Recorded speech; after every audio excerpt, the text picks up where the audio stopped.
Bonjour bien-aimés, bonjour mon frère, bonjour ma soeur, que le Seigneur vous bénisse. Bienvenue dans ce partage quotidien. Nous persévérons dans l'enseignement sur la puissance de la prière et ce matin, le sous-thème que nous allons aborder, l'intercession d'un conjoint. Nous exaltons Éternel notre Dieu car il nous a relevés. Il n'a pas voulu que nos ennemis se réjouissent à notre sujet. Éternel notre Dieu, nous avons crié à toi et tu nous as guéris. L'Éternel, tu as fait remonter mon âme du séjour des morts. Tu m'as fait revivre loin de ceux qui descendent dans la fosse, a déclaré le psalmiste un jour. Dans Genèse, le chapitre 25, le verset 21, la Bible déclare que Isaac implora l'Éternel pour sa femme, car elle était stérile, et l'Éternel l'exauça.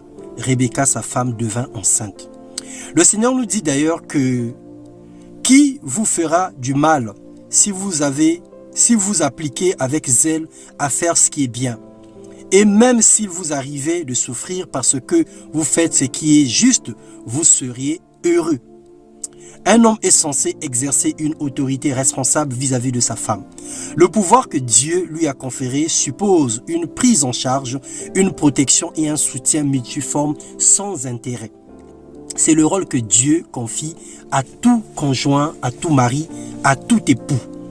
Ça ne veut en aucun cas dire l'écrasement ou la brimade ou encore, moins encore, l'esclavage.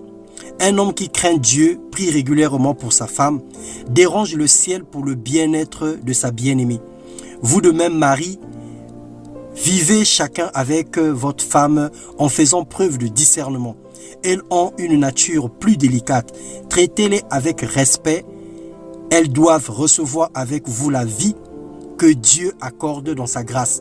Agissez ainsi afin que rien ne vienne faire obstacle à vos prières. Sa première épître, 1 Pierre, chapitre 3, le verset 7, je voulais dire. La prière du mari juste a une grande efficacité. Ses cris montent très haut et sa voix touche le cœur de Dieu. En plus, il y a un avantage en agissant ainsi. Nous ouvrons les portes de la grâce et de la bénédiction sur nous. C'est le bonus de Dieu sur les hommes intercesseurs. Que Dieu accorde à tous les hommes la sagesse, la capacité de prendre en compte leurs responsabilités et agir avec amour pour le bien-être de leurs épouses. Que Dieu bénisse tous les aimables hommes et qu'il brise les hommes méchants. Que l'affection grandisse dans leur cœur et que la douceur demeure une qualité exceptionnelle de tous les hommes chrétiens. Que Dieu vous bénisse et vous donne de la patience afin que vous continuiez à faire l'œuvre que l'Éternel a demandé ou l'œuvre que le Seigneur a confiée à tout un chacun d'eux. Nous savons que les choses ne sont toujours pas faciles. Nous savons que les caprices, nous savons que plein de choses peuvent désorienter le cœur d'un homme, mais que le Seigneur nous accorde la grâce de continuer à prier pour nos époux, à prier pour nos épouses et à prendre soin d'elles dans le nom puissant de Jésus-Christ.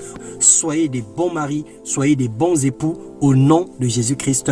Amen.